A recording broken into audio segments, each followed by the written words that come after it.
பையன் இருப்பான். அந்த பையன் தெருவில் ஃப்ரெண்ட்ஸோட சேர்ந்துக்கிட்டு விளையாண்டுட்டு இருப்பான். உங்களுக்கும் நிறைய ஃப்ரெண்ட்ஸ் இருக்காங்க தானே, அவங்க கூட பால் விளையாடுவான். வாசல்ல தெருவில் எல்லாரும் சேர்ந்து பால் விளையாடிட்டு இருப்பாங்க. அப்ப அந்த சமயத்துல ஒரு குட்டி நாய் வந்து இங்க எங்கேயும் ஓடிட்டு இருக்கும். சாக்கடை தண்ணியை குடிக்க பார்ப்போம். இந்த பையனுடைய விளையாட்டுல இருந்து அவனுடைய மைண்ட் டைவர்ட் ஆகி இந்த நாய்க்குட்டியை பார்ப்பான்.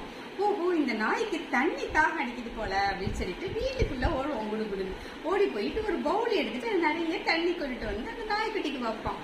அந்த நாய்க்குட்டி வாழ ஆட்டிக்கிட்டு அந்த தண்ணியை ஃபுல்லா குடிக்குமா. குடிச்சிட்டு இவனுக்கு என்ன பண்ணும், இவனை சுத்தி காலை வருமா. ஆக ஒரு நாய்க்குட்டிக்கு தண்ணி தாகம் அடிக்குது அப்படின்னு சொல்லிட்டு அவன் நாய்க்குட்டிக்கு தண்ணி கொடுத்துருக்கான். அவன் எவ்வளவு பெரிய வேலை செஞ்சிருக்கான் பாத்தீங்கன்னா. ஆக நம்ம சுத்தி உள்ள உயிரினங்களுக்கும் நாம அதுங்களோட கருணையா இருந்து அதுங்களுக்கு தண்ணி கொடுக்கறது, ஃபுட்டு கொடுக்கறது, இதெல்லாம் இருக்கணும்னா எல்லார் மேலேயும் பாசமா இருக்கணும், கருணையா இருக்கணும் அப்படிங்கிறத நம்ம தெரிஞ்சுக்கிறோம். நீங்களும் அப்படித்தானே இருக்கீங்க. எல்லாருக்கும் ஹெல்ப் பண்றீங்களா? அம்மா, அப்பா, ஃப்ரெண்ட்ஸ், யாருக்குனாலும் எந்த உதவினாலும் செய்யணும், ஹெல்ப் பண்ணணும். ஓகேங்களா? Goodbye. Thank you.